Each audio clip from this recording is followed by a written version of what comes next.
current situation between Iran and the United States is serious.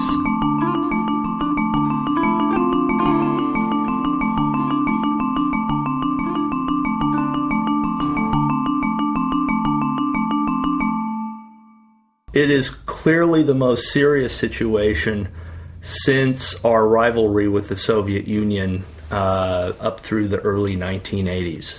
It is serious because we are threatening them with first use of nuclear weapons.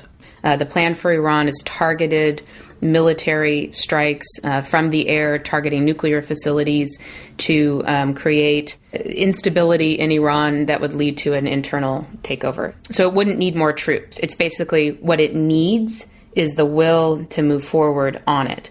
The Bush administration has the will. We can see that the administration is doing the same damn thing that it was doing to get us into that horrible war in Iraq. And that is, it's putting out propaganda, it's misleading the public. Vice President Cheney stood on an aircraft carrier 150 miles off the coast of Iran today to deliver a blunt message. We will stand with others to prevent Iran from gaining nuclear weapons and dominating this region. Why is the U.S. government trying to start a war with Iran? Basically, until 1979, U.S. and British oil companies owned most of Iran's oil. In 1979, with the Iranian Revolution, the oil companies were kicked out. Since that time, I think it's safe to argue that U.S. and British oil companies and our governments have felt that that oil really belongs to them and have been trying to get it back. It's a tremendous amount of oil. Oil is not just about the profits that would be yielded to oil companies if they owned the oil, although it is a lot about that. It's also about the global power garnered by who controls the last bits of global oil supply. 2/3 of the world's reserves of oil and natural gas is in the Middle East Central Asian region. The largest is in Saudi Arabia, the second largest in Iraq, and the third largest in Iran. Control of this region has been policy since the U.S. emerged a new world power after World War II. In order to dominate the world, we must control the world's oil, and we must not tolerate countries that show how independence and defiance of the U.S. is possible. Plain and simple, the U.S. agenda is world domination. Please, Chick, that hurts. Don't do it anymore. Are you going to be on my side if I let you up? Sure, Chick, sure. I'm on your side. Just set me up. I'll do anything you say. Controlling oil means you have a stranglehold on the world economy, and you have a stranglehold on countries who use oil. Either they depend on it for their economy or they import oil. The U.S. established business and military partnerships with the dictators in the region. The Saudi royal family in Saudi Arabia, Saddam Hussein in Iraq, and the Shah in Iran.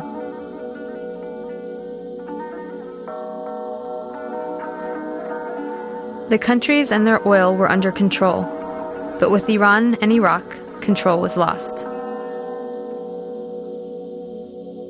Something had to be done. After September 11th, 2001, the United States, the Bush regime in particular, launched a campaign, a sort of an unbounded, unending war for greater empire under the rubric of a war on terror. The architects of that envisioned creating an unchallenged and unchallengeable U.S. empire.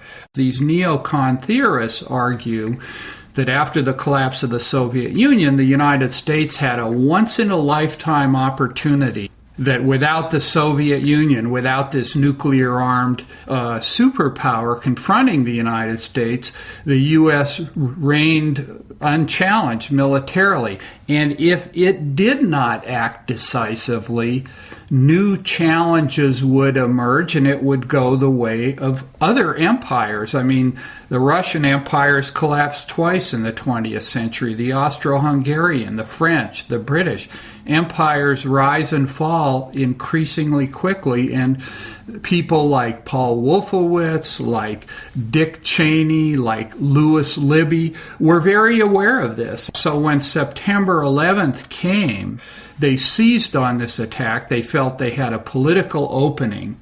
Again, once in a lifetime. George Bush writes in his diary that night, this was the Pearl Harbor of the 21st century. A once-in-a-lifetime opportunity to launch this boundless war to reshape the Middle East and the whole world.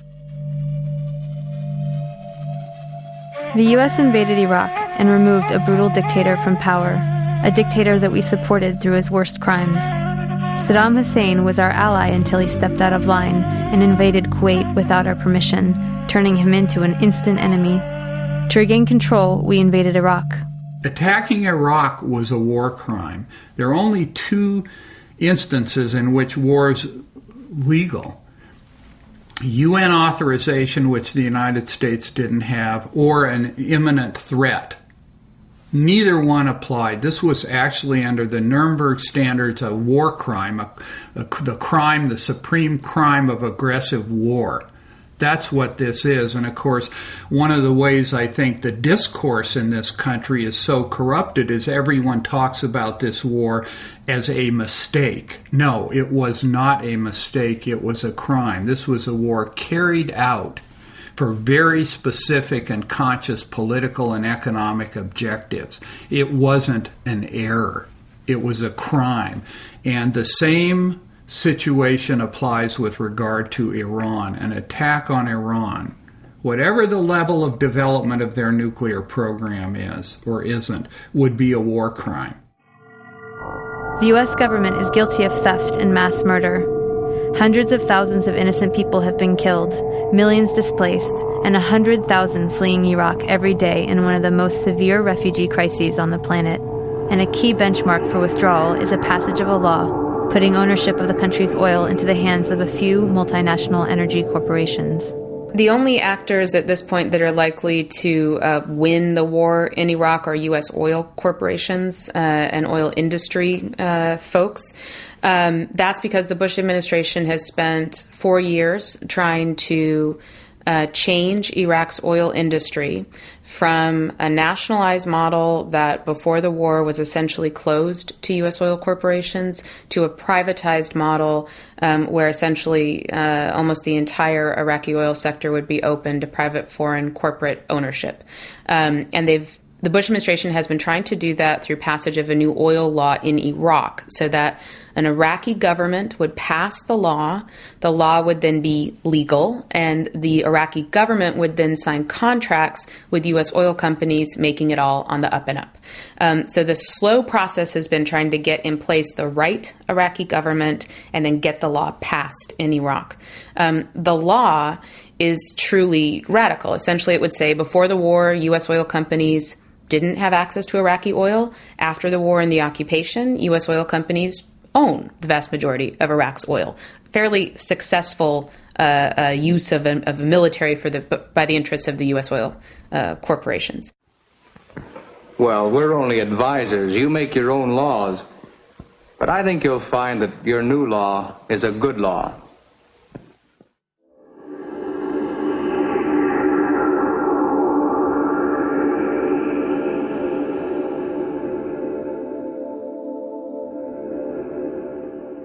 Gaining control of this Middle East Central Asian region, knocking down any obstacles, whether they be in the form of anti-U.S. movements or states such as Iraq, Iran, Syria that weren't firmly under U.S. control.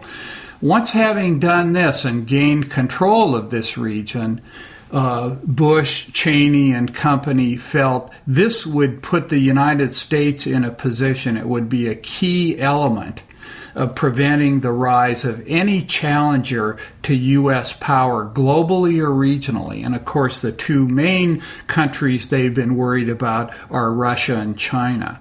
Now, this is something that these people conceive of as essential to the functioning of U.S. capitalism and to the continuation of the United States' role as the world's leading superpower. This isn't a frivolous or capricious exercise in their view. Now, of course, within the ruling class, there are plenty of people who argue they mishandled it and so on and so forth. But the core view. Now, one of the great ironies here is that the United States went into Iraq, as we all know, on the basis of very naked and blatant lies. There was no intelligence failure. They knew full well Saddam Hussein was not a grave and gathering threat and that he had been largely disarmed. But they felt that Iraq would be a good first step after Afghanistan to establish themselves in the region and from there take on Iran, take on Syria, forcibly crush the Palestinian struggle, strengthen Israel as a regional gendarme, and so on. But the irony is that Iraq has boomeranged. Iraq has actually weakened U.S. power in the region, strengthened Iran's power, and in that way actually added to the necessity they feel to take Iran down. Now the U.S. government is building the case for another unjust war, this time with Iran. The goal once again is regime change, to reclaim Iran as a client state favorable to U.S. military and corporate interests, including non-opposition to the Israeli government. Like Iraq, we are hearing more stories about Iran supporting terrorism and more warnings not to wait for the smoking gun to be a mushroom cloud. There are some similarities and some differences, and once again the news media is failing to give us the information we need, preferring instead to act as a megaphone for our government.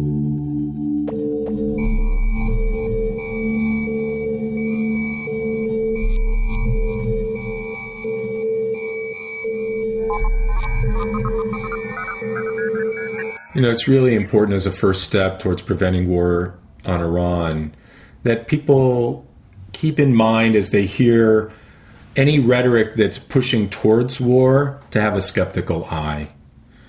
That the history of buildups to war, not just in Iraq or Iran, is rhetoric that is built on lies, the classic Vietnam Gulf of Tonkin, and just to not buy into it and be prepared for the big lie and be prepared not to believe it.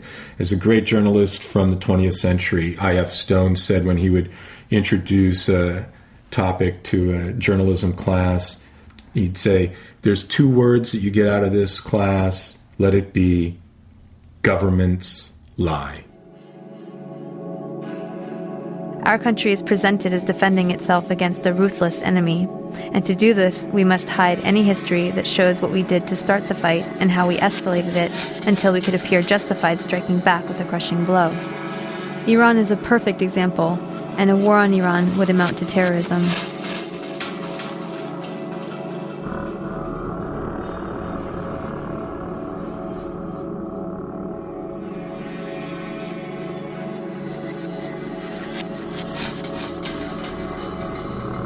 Our second goal is to prevent regimes that sponsor terror from threatening America or our friends and allies with weapons of mass destruction. Iran aggressively pursues these weapons and exports terror, while an unelected few repress the Iranian people's hope for freedom. States like these and their terrorist allies constitute an axis of evil, arming to threaten the peace of the world. Iran is being positioned as the next front in the global war on terror. Despite the PR campaign to convince us otherwise, the U.S. government does not place a high priority on preventing terrorism. Before the recent Iraq war started, there was plenty of intelligence predicting that the war would increase terror, which happened as predicted. The thing I'm most concerned about is that all these efforts on the part of the United States government are creating an atmosphere which is enhancing terrorism all around the world. There was a study that was done called the Iraq effect, and what he discovered is that the amount of terrorism has increased sevenfold times since the United States has attacked Iraq. Terrorism all around the world, and that's gonna be one of the effects if the United States attacks Iran. The constant threat of an enemy gets hardliners the support of the population. Remember how most Americans felt on 9/11.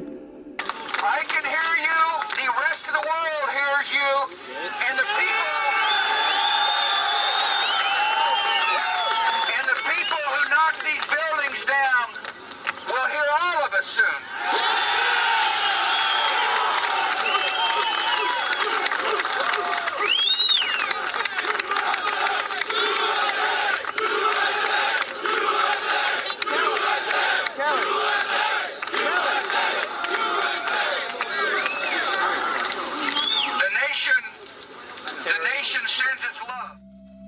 When a country is at war, it needs a strong leader who will not appease its enemies. It must convince the population that its enemies are irrational and bent on its destruction. It works for the hardliners in Tehran, just like it works for the hardliners in Washington. This brings us to Ahmadinejad, the much-maligned, ultra-conservative president of Iran. As can be expected, his unrepentant, anti-Zionist, anti-Israel displays and defiance of U.S. demands to abandon the nuclear energy program are the media focus for our official enemy. When it comes to Iran, I think it's important that people keep Iran in perspective. Iran does have real ambitions of being a major power in the Middle East, and that's something to take very seriously. And their current president, Ahmadinejad, is somebody who loves to make provocative speeches and to do some really awful things. Particularly for Jews and for Israel, the conference that was held in Tehran a few months ago, that was essentially a celebration of Holocaust denial. However, Iran tried to sort of tone that down. That's essentially what it was. This is something that really raises people's anger, and is certainly seen in the whole world as very provocative. On the other hand, there is this sense that Iran is a religious fanatic country that is willing to see as even have nuclear weapons fired at itself in order to wipe out Israel, and that's just preposterous. Iran has always been a rational player in world politics, which doesn't mean it's been nice, but it's pursued interests and tried to be a part of the global community. The United States has not been open to that since the revolution in 1979, but most of Europe has, and has been dealing with Iran ever since then. There's a competition in the region for regional power. So U.S., as we all know, is trying to get footholds in Iraq, and they have presence in Afghanistan and other parts of the region. So there's a competition for who could be, leading or who could be a kind of a regional power, and Iran is trying to be a regional superpower. But I don't think currently they're posing a serious threat to U.S. Iran has always seen itself on the sidelines of Middle East politics. The vast majority of the Middle East is Sunni, but the majority of Iraq and almost all of Iran is Shia. A notable exception is Iran's Jewish population with full political rights and a seat in parliament. Ahmadinejad is worried about being perceived as aligned with the U.S. As absurd as it sounds from a U.S. perspective, the U.S.-backed Shia government in Iraq looks like conspiracy to others. His audience is mostly the Arab populations outside of Iran. By pandering to anti-Israel sentiment, he tries to present himself as a leader in the Muslim world. Ahmadinejad, a mirror image of Bush in many ways, is also trying to appeal to his base, Iranian fundamentalists and the military. Israel might be wiped off the map. And he stands up, he says Israel should be wiped off the map. Wiped off the map. Eliminate Israel from the face of the earth. Wiped off the map. Wipe Israel off the map. Wiped off the map. Wiped off the map. Destruction of Israel. Israel should be wiped off the map. Are we going to have to wait until there's a mushroom cloud over Jerusalem?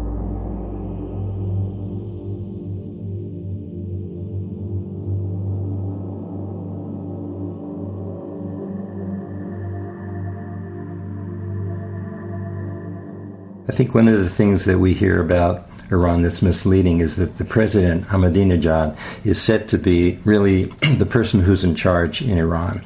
And in point of fact, especially when it comes to foreign policy, it's the Ayatollah Khomeini who's really in charge. And so we get a lot of, the media tends to report when Ahmadinejad says these really crazy things like it wants to wipe Israel off the map. But what it doesn't report is when Ayatollah Khomeini says that Iran is willing to back the Saudi peace plan in the Middle East, which really is a plan to normalize relations with Israel if Israel withdraws entirely from the occupied territories and the West Bank and Gaza, East Jerusalem. We don't hear about that. So we know that we're being set up to demonize, to think of Iran as this horrible country and really to demonize it. What must be understood is that the office of the President of Iran is not the same as the office of the President of the United States.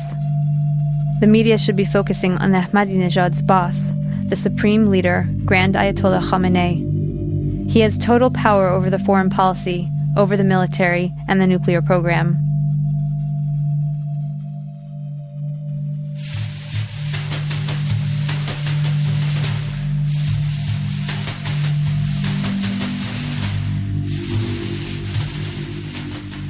Also left out of the media campaign is Iran's 2003 offer to President Bush.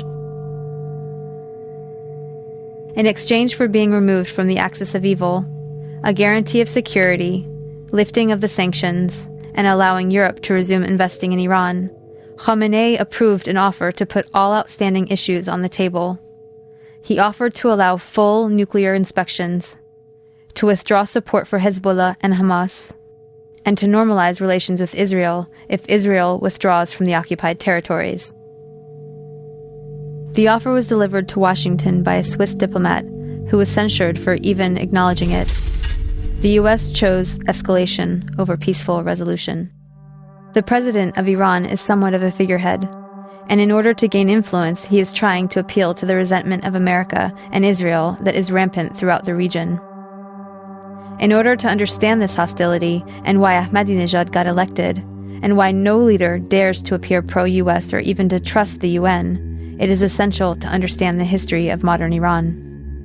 For most Americans, the story begins in 1979 with the Iranian Revolution and the hostage crisis. A group of revolutionary university students took over the American embassy in Tehran and held 52 diplomats hostage for 444 days. To help burn this into the American narrative, the news show Nightline was created with a nightly tally of the number of days since the crisis started. But to really understand, we have to go back to 1953, which is where the story begins for most Iranians. This was the year that the US overthrew Iran's democracy and installed the Shah, a pro-US dictator. In 1951, Dr. Mohammad Mossadegh was the first elected official who was appointed as Prime Minister of Iran by popular demand. He saw that the wealth needed to build Iran was leaving the country because over the past 50 years, its vast oil reserves were under British control at the hands of the Anglo-Iranian Oil Company, later to become BP, or British Petroleum. So Mossadegh became hugely popular for nationalizing the oil industry and taking back the oil. Hugely popular at home, but quite unpopular with the British government. Britain took Iran to the World Court over the matter and lost. They tried to hit Iran's economy by blockading the Gulf and halting trade. They tried to convince the US to assist with regime change, but then President Truman was not interested. However, when US President Eisenhower took office in 1953, Britain was able to persuade him under the Cold War pretext that Mossadegh relied on Iran's Communist Party for power. The newly formed CIA was sent to engineer a coup, codenamed Operation Ajax. Iran's monarch, the Shah, returned to power. He had previously been weakened by the new parliament, a short democratic experiment designed to limit his powers. After 1953, he returned fully backed by UK and US power, and the oil was soon flowing under control of Britain, America, the Netherlands, and France. The Shah became increasingly arrogant, opulent, and autocratic over his 25-year rule.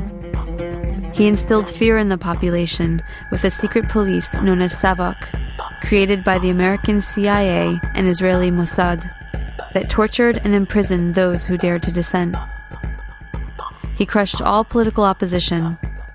Troops were sent to massacre demonstrators.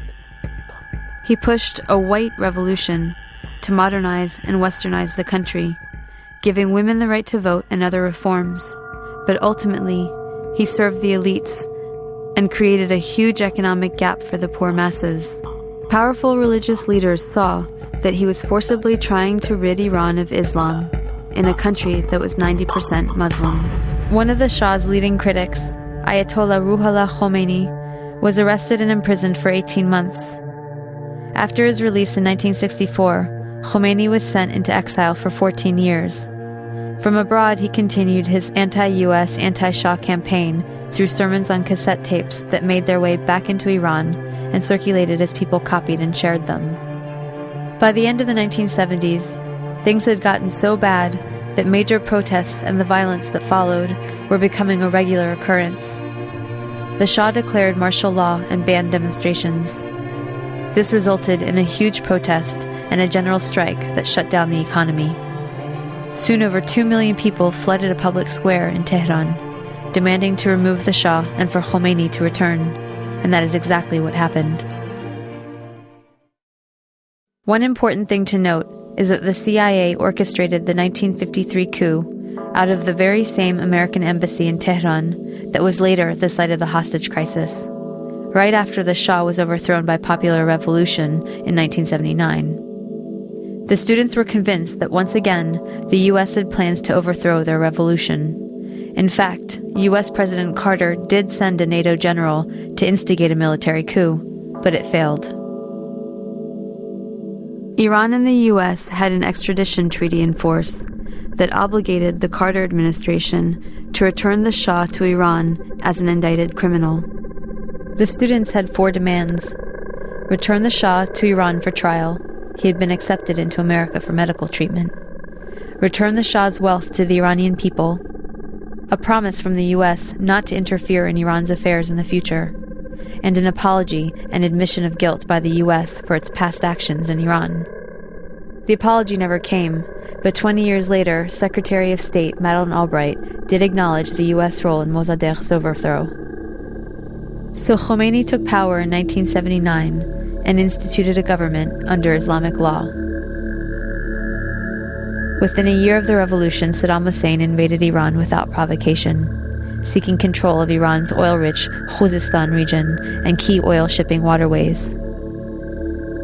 The resulting Iran-Iraq War from 1980 to 1988 was the longest and one of the most devastating conventional wars of the century. At least 500,000 Iranians were killed.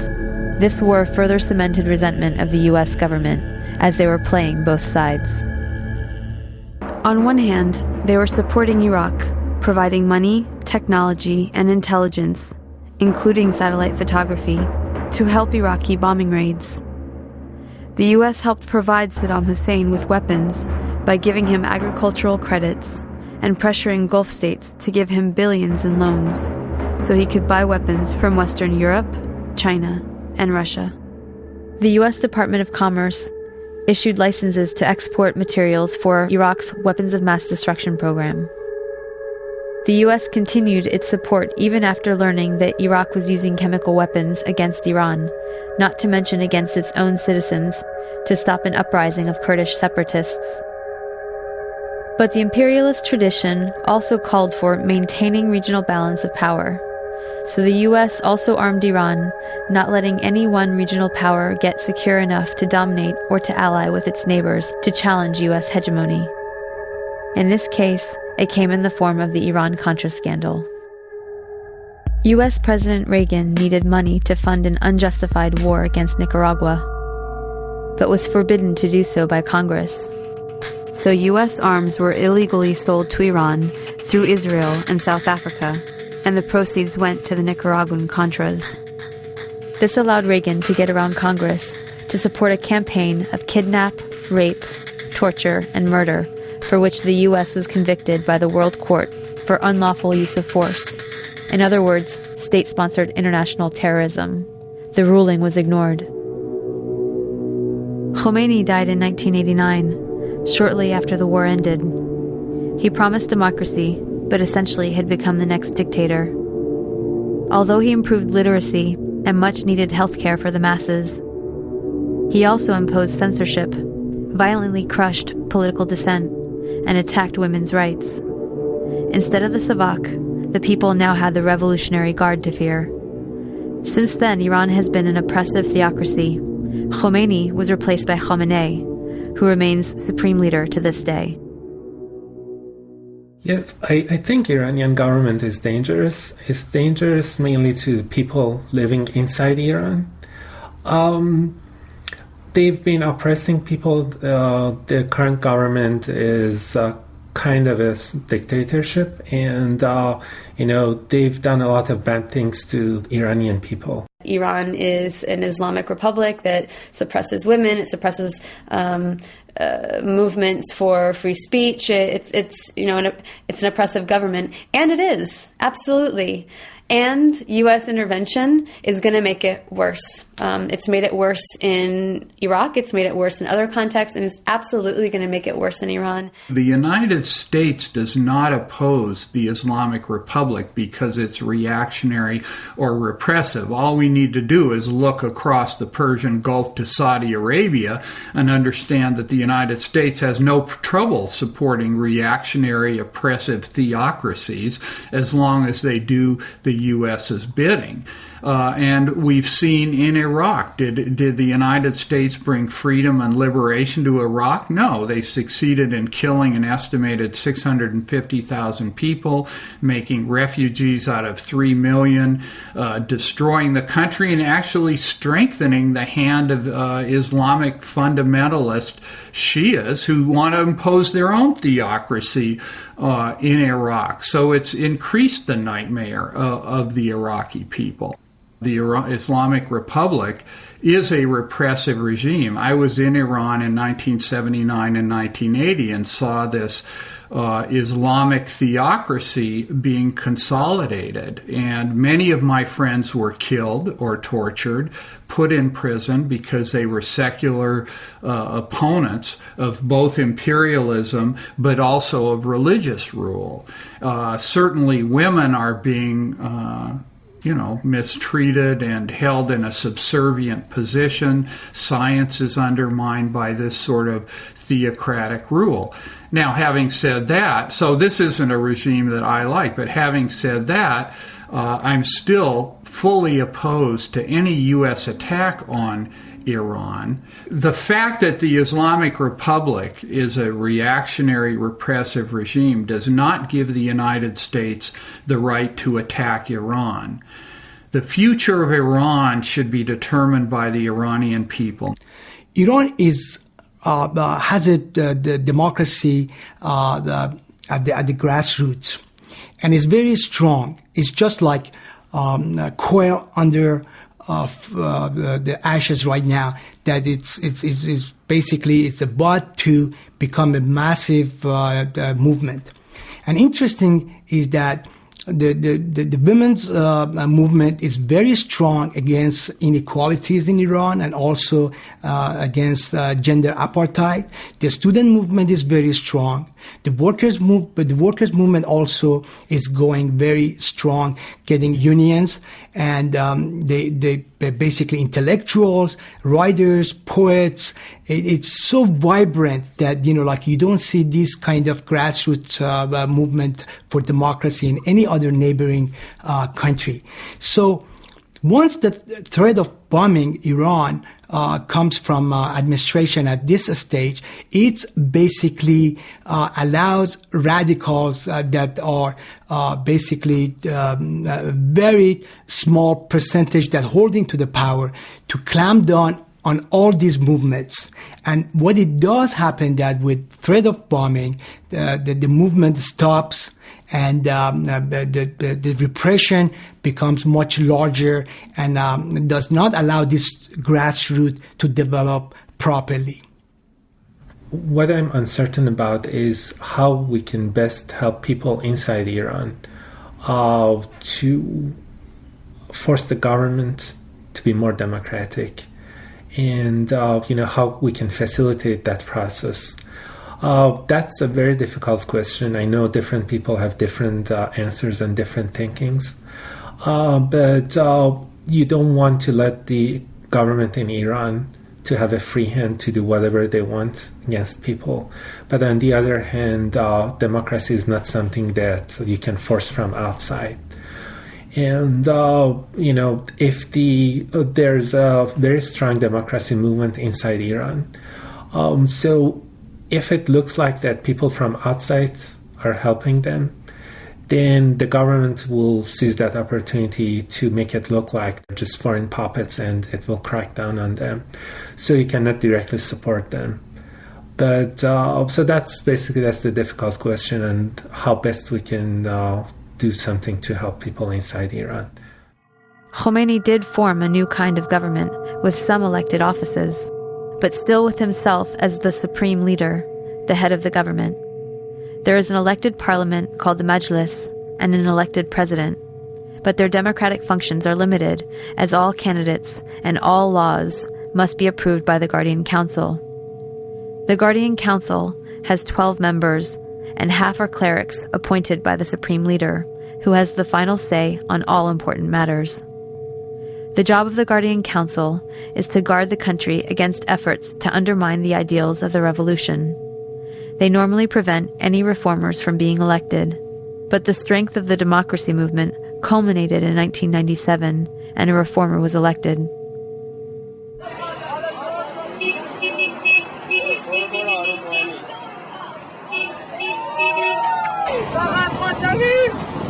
Only Khatami! Salam!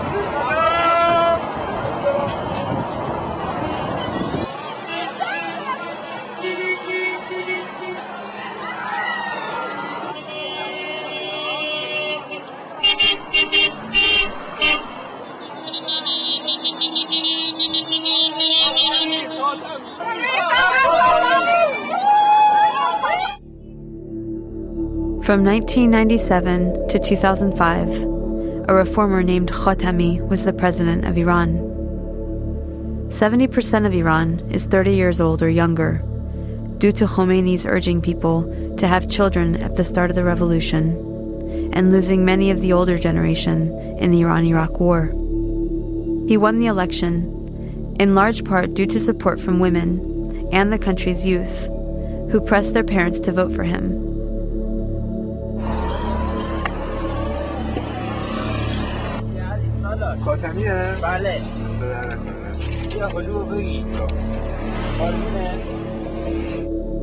He wanted to return rights to women, and he rejected the idea that the Muslim world and the West must have a clash of civilizations, promoting instead a dialogue among civilizations. And like the US, the reformers can be undermined by more powerful interests. Khatami's reforms mostly failed, and when the conservatives used political assassinations of students and writers to destabilize the reformists, the people took to the streets in protest, and Khatami's response was silence and deference to the conservatives. His supporters began to turn against him.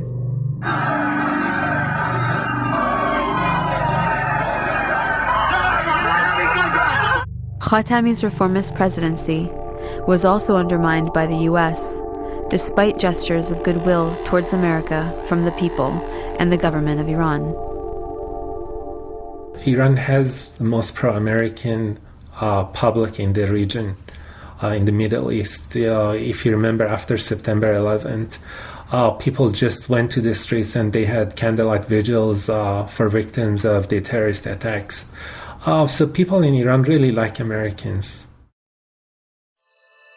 In addition to candlelight vigils in the streets of Tehran, Iran's supreme leader condemned the mass killings of 9/11 and compared them to the genocide in Hiroshima and Bosnia. Then, when the US invaded Afghanistan, Iran had a mutual interest for stability. They helped to oust the Taliban and to get the warlords that controlled the country outside of the capital to cooperate with the new US-backed president, Hamid Karzai. Indeed, without Iran's tacit approval, the Afghani government could not take hold. In 2002, when Bush named Iran as part of the Axis of Evil, it came as a shock to Iran. In 2003, when Bush invaded Iraq, it was obvious where things were headed, and it was less of a surprise that he rejected Iran's offer to give in to US demands on all outstanding issues in exchange for guarantees of security. The Bush administration has no interest in a more democratic Iran. If they wanted to help Iran's democracy movement, they would have helped the reformers by accepting the offer, and they certainly wouldn't have designated Iran as part of the Axis of Evil. In 2005, enough people shifted support to the hardliners to put Ahmadinejad in office. A former mayor of Tehran, He had a reputation for being incorruptible and was the first non-cleric to win. He campaigned as a man of the people who promised economic prosperity for the poor masses. His main opponent, Rafsanjani, was a wealthy moderate cleric, and the reformers didn't dare run in elections that year. Many reformers even became anti-US. The US further helped the hardliners by getting the population to rally behind them on the nuclear energy program for peaceful civilian use, an inalienable right guaranteed to them by the Nuclear Non-Proliferation Treaty, or the NPT. The Non-Proliferation Treaty is a treaty that was signed in the late 1960s, and its aim was to curb what we call the horizontal proliferation of nuclear weapons. In other words, countries that heretofore had not had nuclear weapons power status would not themselves develop nuclear weapons.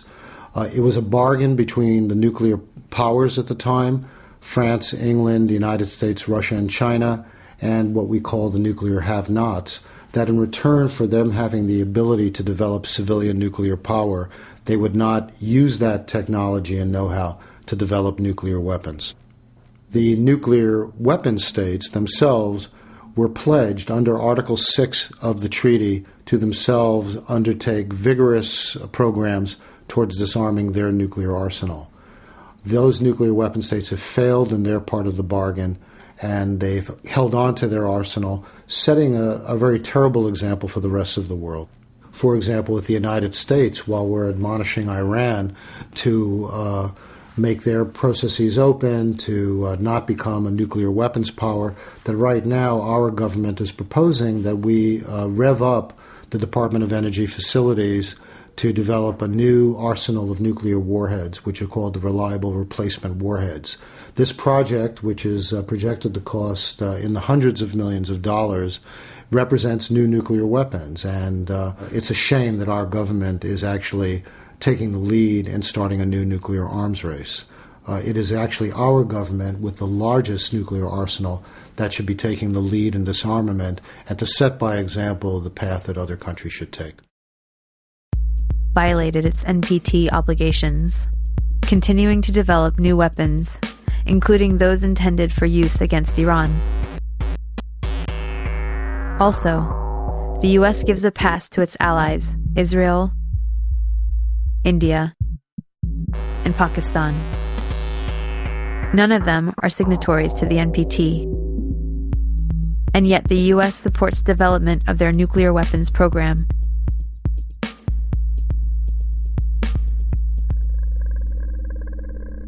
Given Iran's vast oil reserves, many question the need for them to pursue peaceful nuclear energy, but there are valid reasons, as the US must have recognized when Iran was an ally under the Shah, and the US pushed for Iran's nuclear development program, correctly arguing that oil will eventually run out. It is more profitable to export the oil, especially in the future when the price goes up. Also, even though Iran has plenty of crude oil, it lacks refineries. Sanctions has meant no major investment in the oil and gas sector, and the country still hasn't been able to recover enough to keep up with demand from the destruction of refinery capacity during the Iran-Iraq War. With its huge population growth and expanding industrialization, Iran actually relies on imports for refined oil. Then there is the matter of national prestige and pride. As a country that is a regional power, it will not give up its inalienable right under the NPT to have a nuclear program for peaceful use. How would Americans feel if our right to nuclear energy and research was taken away? We live in a world where there are a lot of pressures to compete in what I would consider the world capitalist system, pressures that in terms of the Iranian leadership and trying to jockey for world position that they look for. And part of this is what has unfortunately been the path, in my view, that other countries have taken as well, is to look for being able to potentially have status in the world and to develop a nuclear program. I don't know if that's where the Iranians are headed, but the potential is there. Lastly, Iran likely wants the option to be able to build a nuclear deterrent on short notice if needed, just like Japan and dozens of other countries. Iran placed its confidence in the UN and international community to protect it at the start of the Iran-Iraq War, when Saddam Hussein crossed the border and invaded it. But the UN stood by and did nothing, even when it became clear Hussein was using chemical weapons against the Iranian resistance. Iran understands that it must be able to protect itself. I look at the rest of the region, and I look at whether they wanted to have a nuclear weapon, which, as I understand it, they're not actually developing a nuclear weapon right now.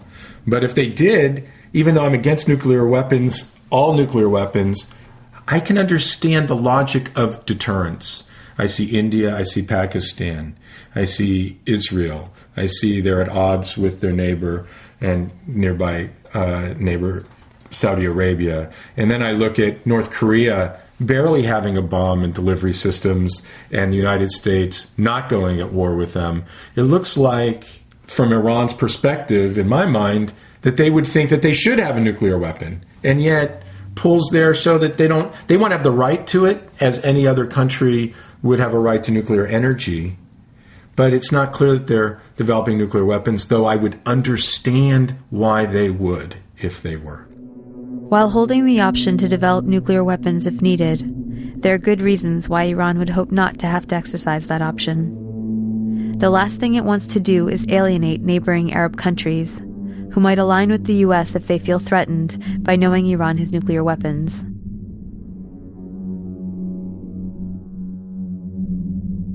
It would strengthen the U.S. position and undermine Iran's regional influence. The Iranian government may not be lying when it says it has no intent to build weapons, as it has said consistently throughout the U.S. campaign to portray this official enemy as an unreasonable, unrelenting threat to the world. Iran's supreme leader, Ayatollah Khamenei, has declared repeatedly that Iran will not attack or threaten any country. He has also issued a fatwa against production, stockpiling, and use of nuclear weapons, and banned nuclear weapons as sacrilegious.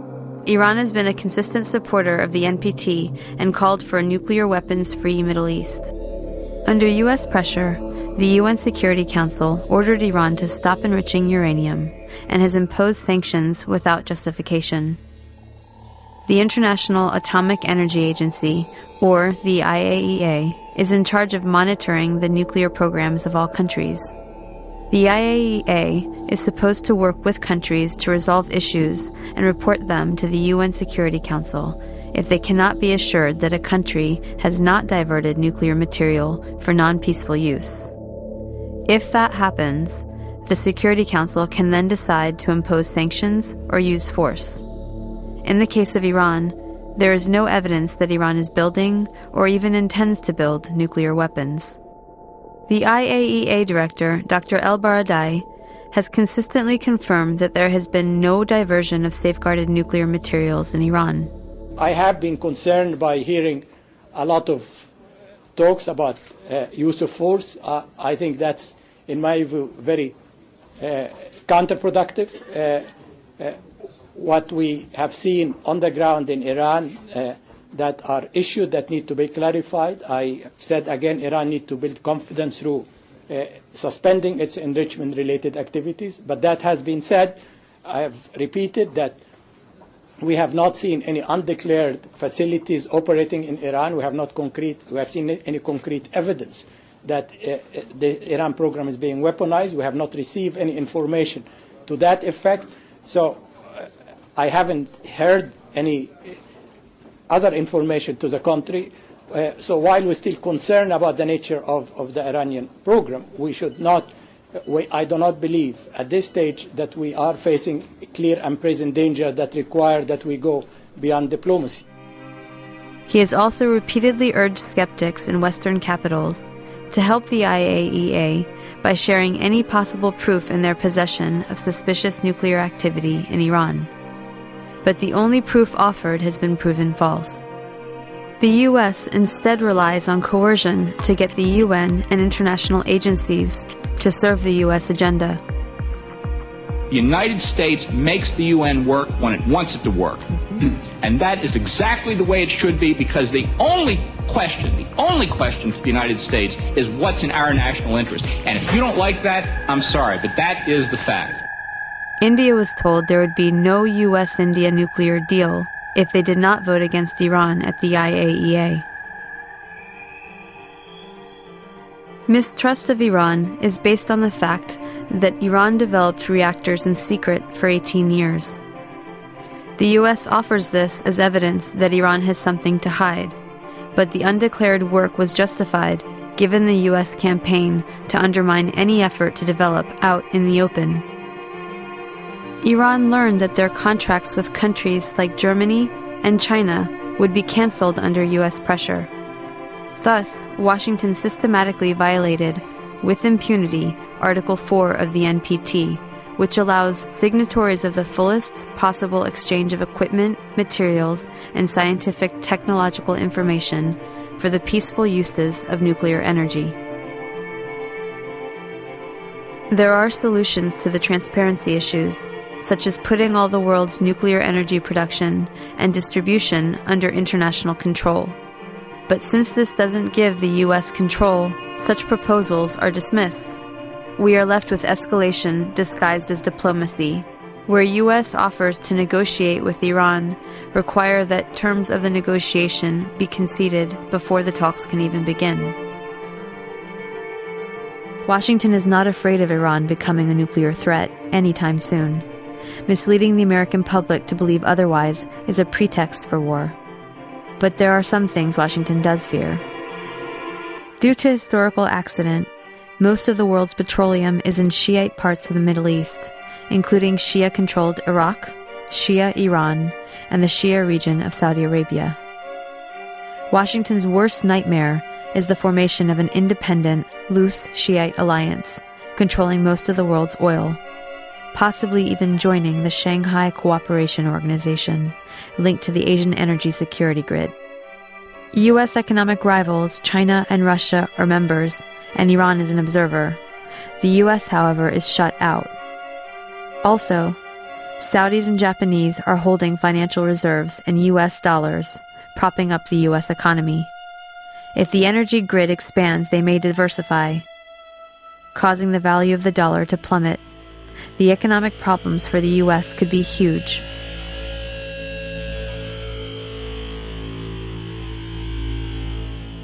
There are accusations that Iran is supporting terrorism.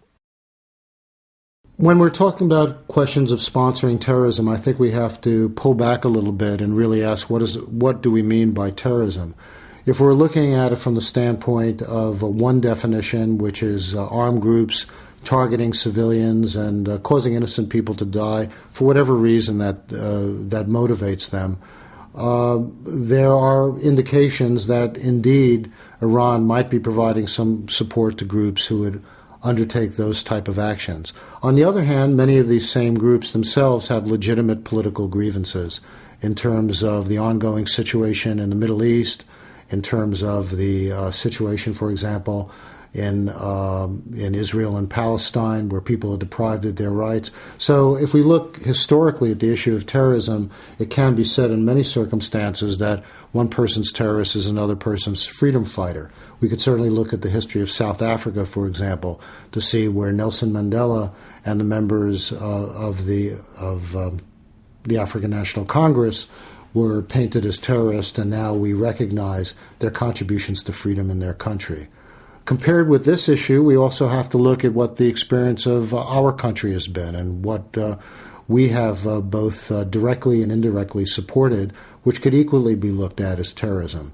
So we can look at the fact of the wars in Central America of the 1980s, where we backed death squads in Guatemala and El Salvador, and we backed the counter-revolution in Nicaragua, all which targeted innocent people, which propagated severe human rights abuses, including torture on many of these people. We could look also, going back to Africa, in terms of the United States' cooperation with South Africa in suppressing the frontline regimes in Angola, Mozambique, and Guinea-Bissau, countries that at the beginning had a real chance to make real change in their countries in the post-colonial era, but because of our interest in countering Soviet power during the time of the Cold War, we backed the most ruthless mercenaries, and millions of people died. The consequences of those types of policies, which are equivalent to what the carnage wrought by terrorism, has been, for example, in Africa, countries that are awash with arms,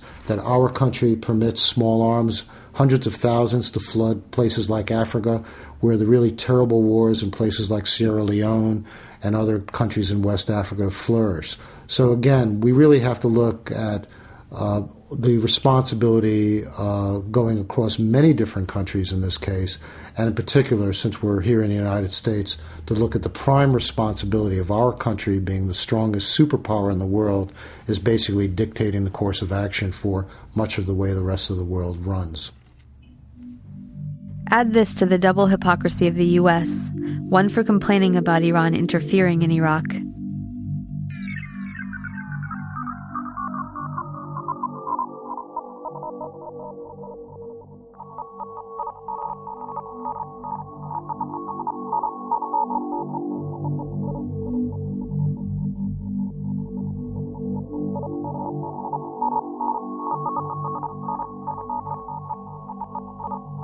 And two for U.S. sponsorship of terrorism in Iran. The U.S. Congress authorized tens of millions to promote democracy in Iran, which has meant using clandestine operations to stir up ethnic conflicts, funding and arming military groups and ethnic separatists to cause havoc and destabilization, with hopes that it will instigate a revolt. These are the same accusations being made against Iran. The new direction in U.S. policy is yet another imperialist tradition of divide and rule by funding and inciting region-wide sectarian conflict between Sunni and Shia. Further evidence that terrorism is not a priority to the U.S. policy planners is that they are funding militant Sunni Arabs in the region that are anti-U.S. and pro-Al-Qaeda to check the Shia power in Iran and Iraq. As long as there is conflict, the U.S. can justify its military presence. The U.S. has also taken more direct confrontation with Iran in preparation for war.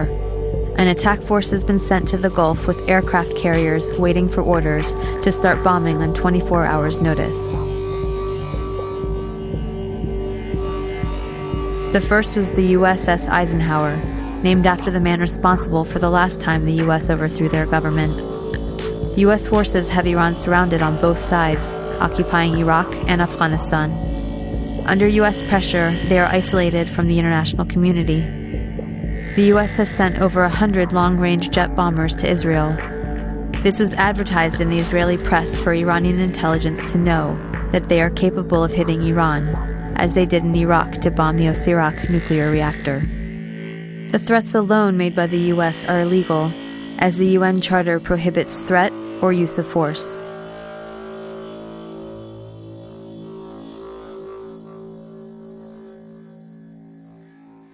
But if this war happens, it may differ from Iraq in the sense that Iraq was a planned invasion from the beginning. Iran is a game of chicken that could turn into a war. Each side thinks it has the upper hand and believes if it can hold out, it will be in a better position to negotiate, forcing the other side to back down. But neither side seems willing to back down. The U.S. is overconfident because it scared Europe onto its side and now has unified support across the board. Developing countries, especially India and Brazil, are aligned with the U.S. and will vote with it at the UN. Even Democrats at home are on board, with all the leading presidential candidates stating, "A nuclear Iran is intolerable," and "All options are on the table." There is a consensus. This is perhaps the most serious problem. There's a near consensus among the policy leaders in Washington, both Democrats and Republicans, that are encouraging the war fever with Iran. You have people like Barack Obama, who just recently said that all options are on the table with respect to Iran. Those are the magic words. Those are the magic words that every front-running candidate has to use to please AIPAC, the American-Israeli lobby. So they have to say those words. Well, they don't understand that those words have dramatic implications in the Middle East. That we can't, if we keep rattling these sabers, we are encouraging instability. As Mike Gravel said the other night in the debate among the Democrats, he said, look, no option off the table means a code word for a nuclear attack on Iran. We still have to make it clear that Iran having a nuclear weapon is absolutely unacceptable. We have to try to prevent that at all costs. I think no president, no responsible president would ever take any option off the table. Iran is an adversary. Their pursuit of nuclear weapons poses a grave threat to us. The Iranian government is overconfident because the country is solidly behind it, mobilized on the nuclear issue. Most government critics would self-censor during a confrontation. The government also knows it could turn Iraq from a quagmire to a nightmare. It understands that if attacked, it could close off the 20-mile wide Straits of Hormuz in the Persian Gulf, where most of the world's oil tankers must pass through. Oil prices would double overnight, devastating economies around the world. And not least, it knows that most Americans are against Bush and don't want war with Iran. So the danger is that the situation will escalate. The U.S. goes to the UN for sanctions, expecting Iran to back down. Iran sees this as in the tradition of imperial ultimatums, knowing that those who give in are seen as traitors, and those who stand up to the U.S. are seen as heroes. Iran withdraws from the NPT and proceeds full steam ahead with the nuclear program. The U.S. and/or Israel might then have limited airstrikes, claiming it will only be a few days with no civilians targeted, thinking then that Iran will back down. Or we might see a much larger bombing campaign, especially since we don't know where all the hidden nuclear sites reside, and since there is an expressed interest in taking out the entire Iranian military. The result would be mass destruction of the country, countless innocent lives, and a new generation of jihadi freedom fighters. Again, this is not a big problem for Washington. Iran's response would not be to directly attack the U.S. or Israel, knowing it would mean the instant destruction of Iran. Instead, it would likely hit back where it has the upper hand, in Iraq and Afghanistan.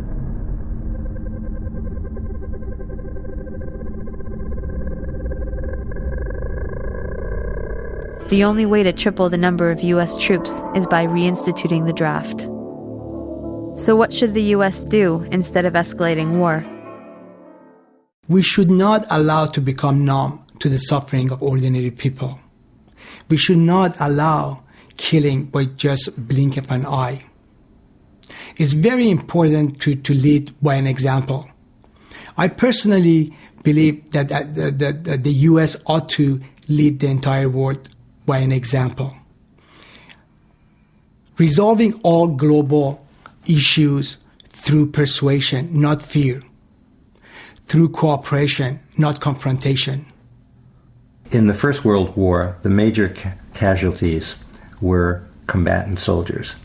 But as the wars have increased over the years, the major casualties, the major loss of life, have been non-combatants, have been civilians. And therefore, I don't think one can anymore justify wars unless it's absolutely necessary as a defense because your country's being attacked.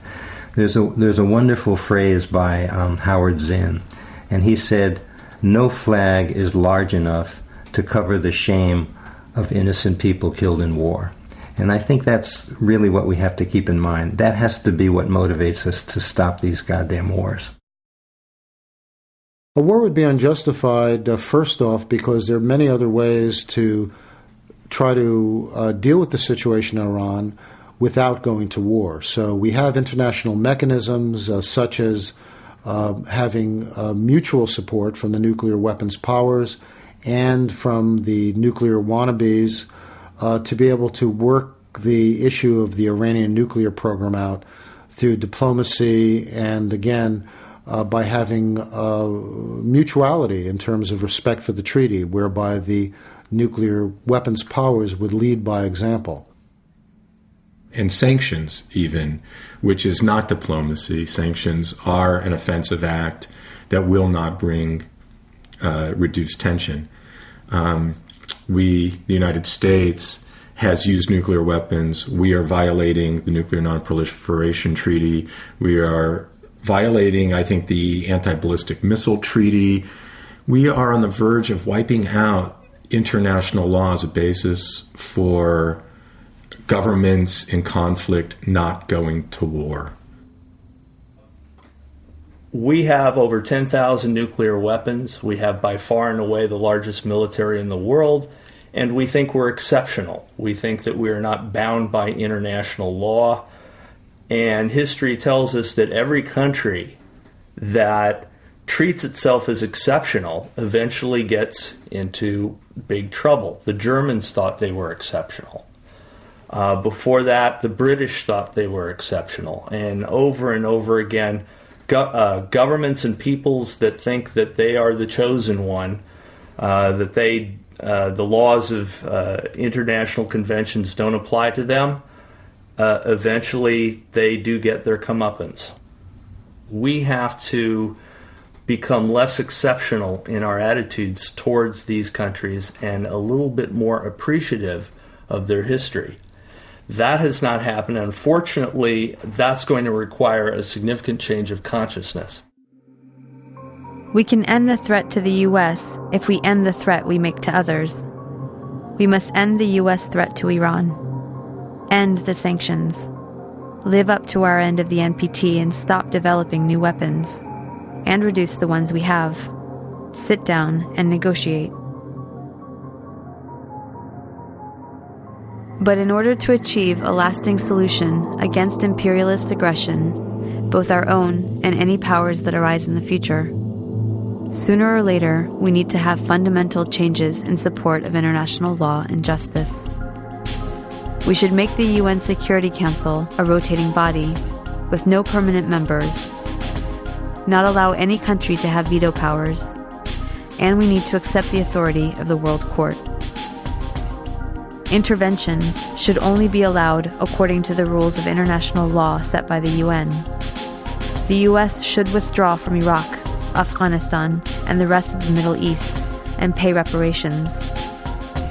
We should end US contracts so Iraqis can rebuild Iraq.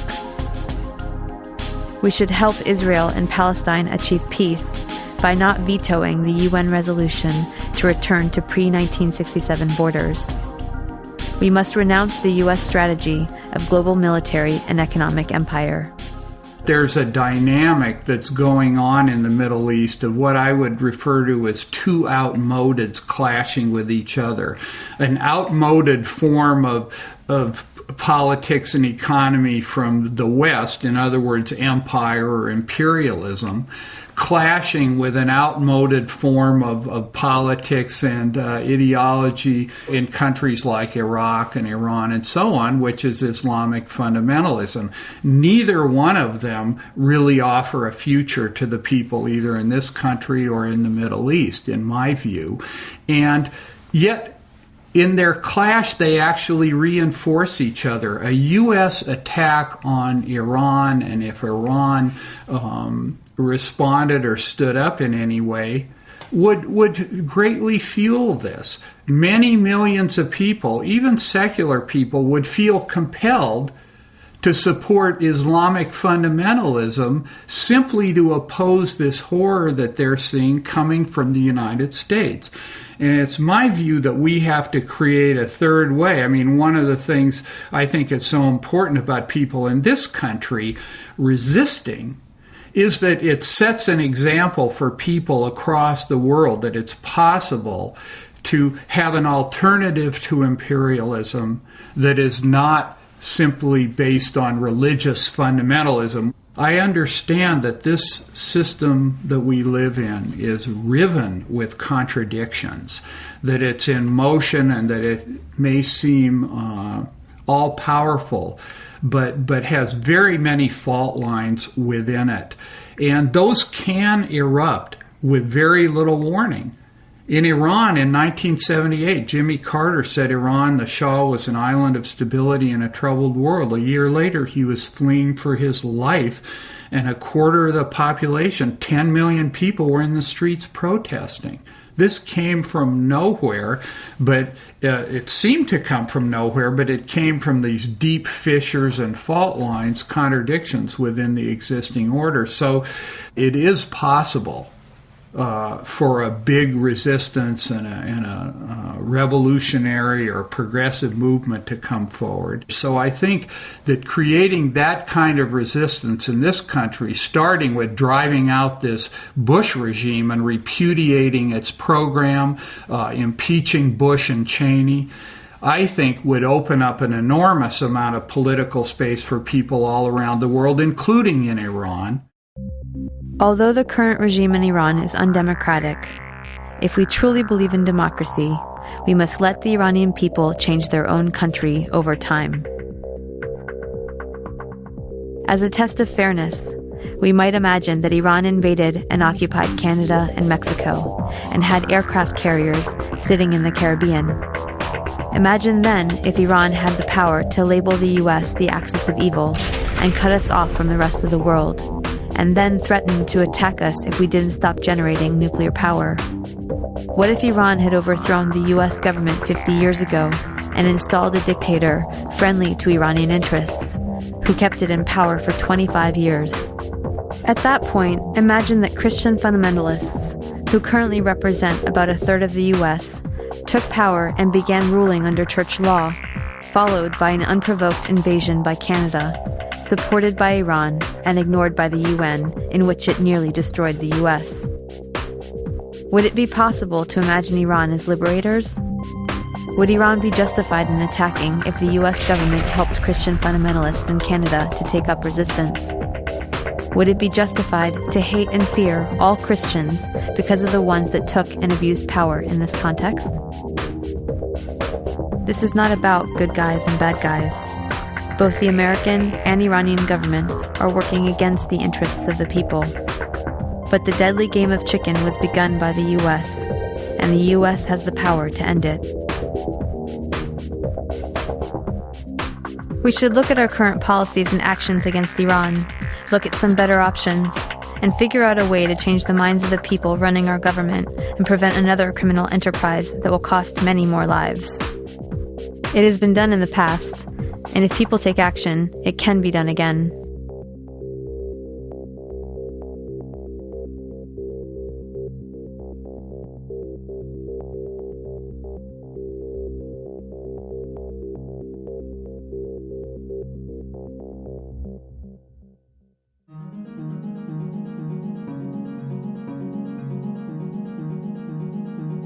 My name is Sahar Driver. I'm an Iranian American living in the Bay Area. I'm in the doctoral program in a post-colonial anthropology program.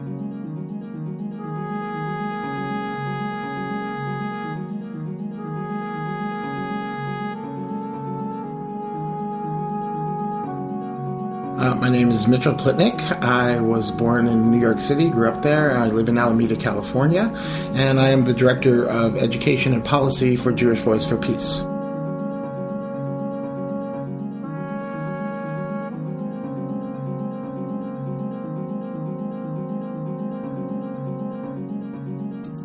My name is Jim Haber. I'm from the San Francisco Bay Area, and I've been helping run a soup kitchen for the last 21 years, full-time for 13, providing service as well as advocacy and organizing.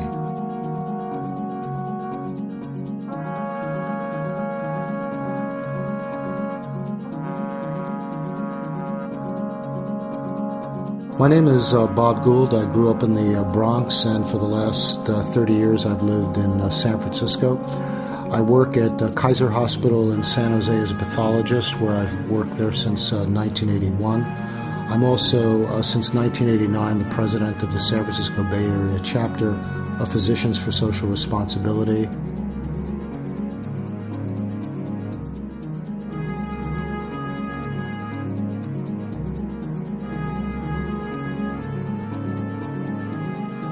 My name's Antonia Yuhas, and I live in San Francisco. I'm an activist and an author.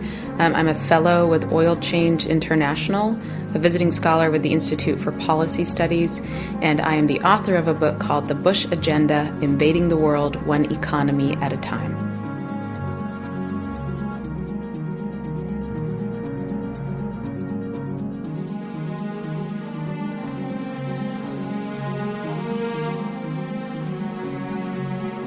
My name's David Glick. I live in Fairfax, California, a small town in Marin County. I work as a psychotherapist. I've been doing that for about 30 years, and I spend a lot of time doing political activism of different kinds around social justice and peace issues, and in my spare time I write poetry.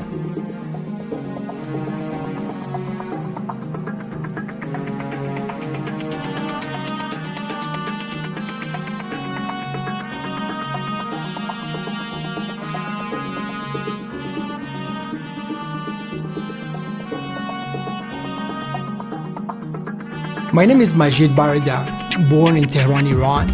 I've been here in the United States last 35 years, and for last 28 years I've been a U.S. citizen. My profession is civil and earthquake engineering that spans over 26 years.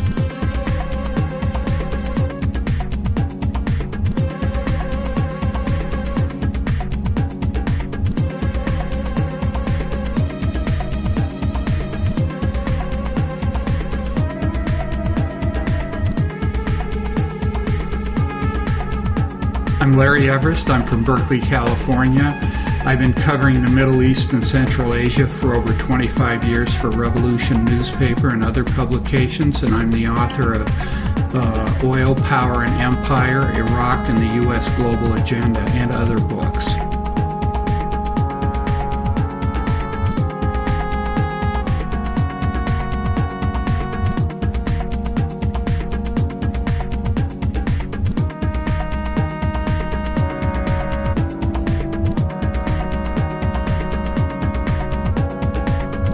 My name is Mike Valuva. I'm an attorney. I'm in private practice in Walnut Creek. I am also counsel to the Western States Legal Foundation, which is a peace and environmental foundation based in Oakland, California.